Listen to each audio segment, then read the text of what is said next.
I have been playing a game called Throne and Liberty, which is a fantasy MMO out of Korean studio NC Soft.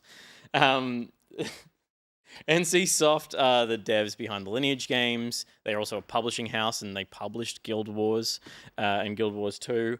But this game has been in development for a long time, and the Lineage bloodline is strong in this game. It was announced as Lineage Eternal in November 2011, and then it first went into open beta in Korea in 2016, or a closed beta, sorry, in 2016.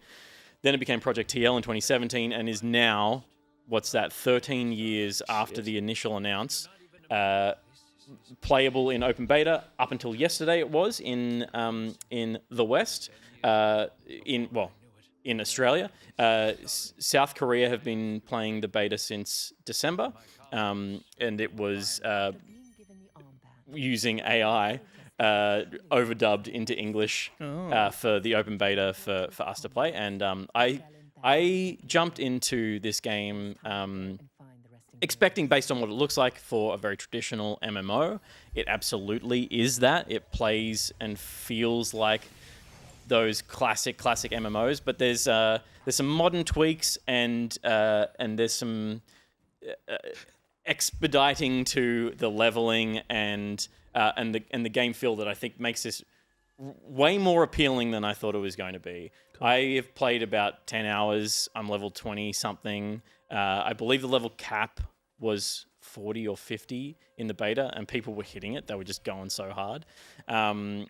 So basically, this game is centered around its combat. When you think of MMOs, you think about classes. Mm-hmm. This game does not have classes. It has 12 different weapon types. You can wield 2 at a time, and then you get abilities based on the weapons that you have equipped. So basically, by spending time with weapons and then investing your skill points into those, you create a build around your weapon types. Right, so you level up the weapons and you can skill tree the weapons themselves? And the abilities and skills attached to that weapon. So I am using the Zweihander, a big double-handed sword, and a bow, and am kind of running as a bit of a tank. Despite the fact that there are no aggro abilities attached to the Zweihander at the moment, even though they were meant to be. Right. So there will be, but it's basically just sword and board can do the proper kiting and tanking at the moment, but I still was trying to play it as that. And it's really fun. So the combat, is based around the 2 weapons and the kind of synergizing of the weapons that you have. It's pretty basic at first, and it's just about kind of spamming things as their cooldowns fall off, which is, anyone who's played an MMO will understand. But as soon as you start to get a little deeper into each weapon, you can see how you can synergize. You get passives and you get actives. You can freeze something, and if it's frozen, it's wet. And if you cast a lightning ability, it suddenly does like AoE burst of its lightning. Yeah, cool.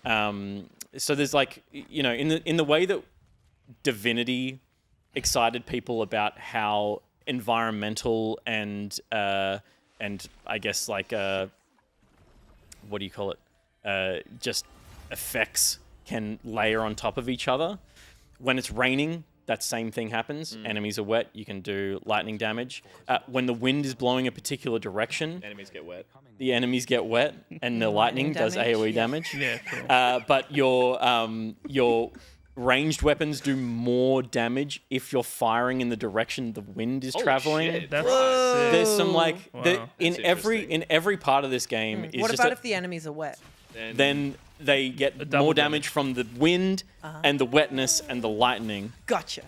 But they dry off. They do dry off. They dry off really quickly though, so you got to take advantage of it while it's up. So the combat, you enter into combat. The other part of it is there's this really cool counter, which is like each enemy attacks at a different speed, and you're trying to time a perfect counter, and it just makes the standing in front of something and hitting 1 through to the minus key a little more interesting because you have to stay engaged with what's on screen as opposed to looking at your keyboard and going like, oh, they're up. Totally, but it's still not completely departed from that style of like. It's not an action RPG. Yeah, right. Because I was going to say these are there's a perfect block and then a defense. You see block those little indicators showing. Because it's interesting. They're still riding that line between a traditional MMO's combat, which feels very just click queue up kind of attacks, but Guild Wars in particular had a lot more AOE kind of or directional based stuff, which is now kind of standard across the board. I think, isn't it? That's from WoW as well, dude. That's very traditional. Guild Wars is they were working away from that and not going full action RPG, but neither is this. That was what I'm asking. It's like this still isn't like this is MMO-y combat. Yeah, okay. like Guild Wars. Yeah. It plays like Guild Wars. It plays like WoW. There's some interesting movement stuff. Like you're the same thing that you used to do counters. You can use to dive roll out of stuff. Yep. Enemies use a lot of telegraphed ground-based spells that you want to dodge or sometimes be in, which I guess talks to the dungeon that I've run, which is the first dungeon, and there's within that some really interesting depth and complexity to the combat and engaging with enemies. It's classic stuff of kiting, so you're only fighting one or two things at a time. But then when you get to the boss fight, there's some mechanics that are reminiscent of playing a Destiny raid, where it's puzzle solving and combat and quite complicated, which I really enjoyed doing. I've been playing with Shark and Sophie and James. Yep. And Liam Vexia popped in for a bit and Reese popped in for a bit. But having in particular Shark and James are big MMO players, and they dive deep, and having their expertise there was really useful to me, who hasn't played an MMO in a long time. But I really found myself super enamored with it. Are there, just in terms of how the world is running at the moment, is it traditional MMO? Are there everyone's just running around grabbing quests, running dungeons? Are there events or larger scale things? I think in particular since Rift, you can't release an MMO that doesn't have some world event stuff that's going to engage, bring everyone despite their level back into this zones of interest. It does have those, and they're pretty fucking boring.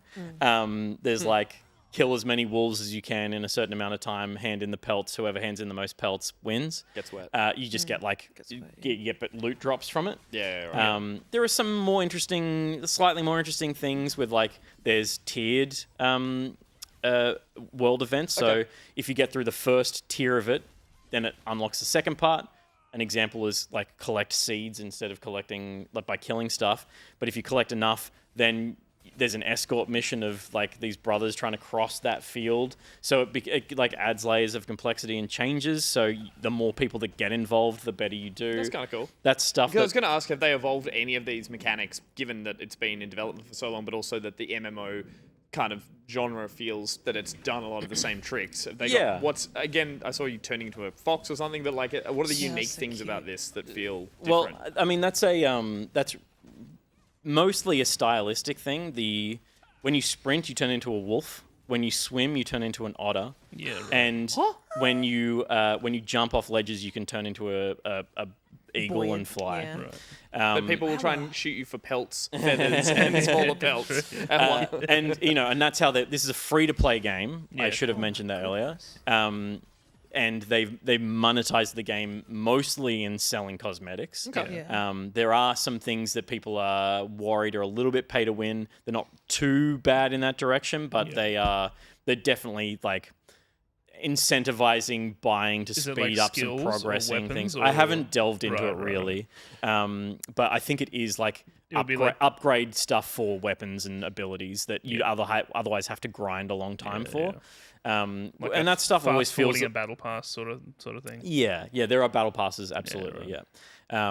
So that stuff can feel a little bit cheap in an MMO that is about grind. It's about wasting your life. That's the goal of an MMO. Yeah, it's but I understand that these games are fucking expensive to make. They've been making it for 14 years. Yeah. I always find it hard unless there's something obscenely clearly a gouge.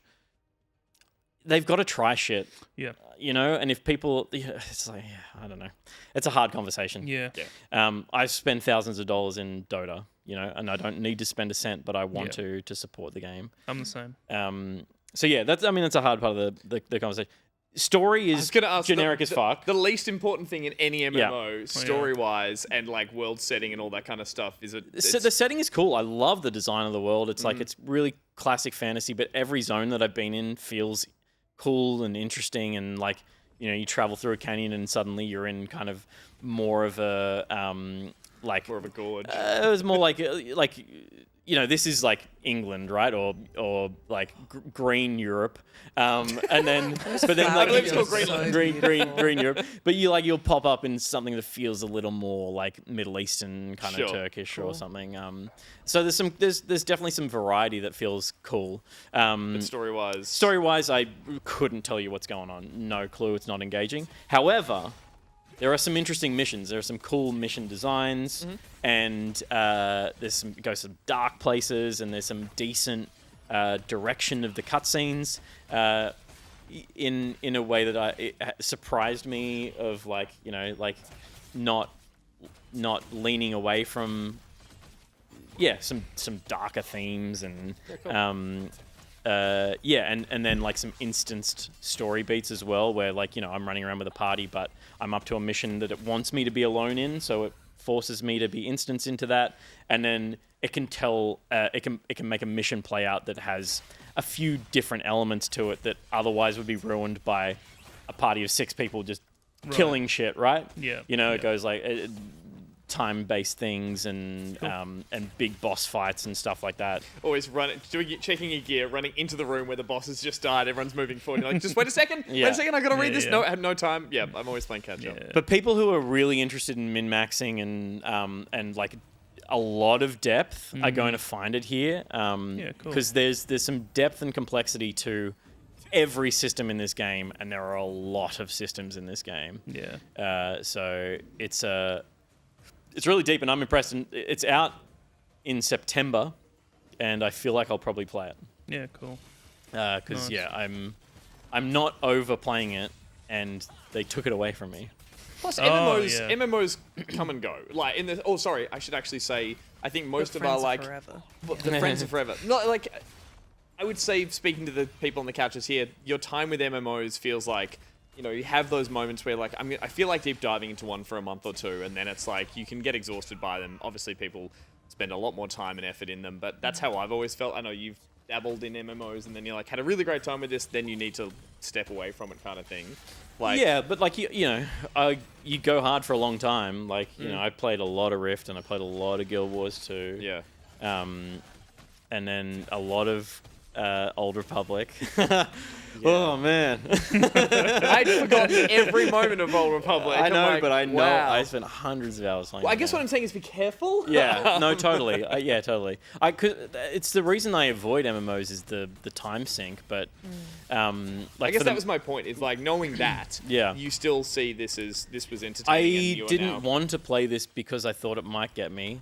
And it did get me. Yeah. And now I'm like at an age where I'm like, why shouldn't I just enjoy the things that I enjoy? Like, I'm too old to not play the MMO for the rest of my life and not feel guilty about it. Yeah, absolutely. Damn right. So there you go, Throne and Liberty. Cool. It has been reasonably poorly critically received, but I think it's because people haven't gotten into the deep end of it. Sure.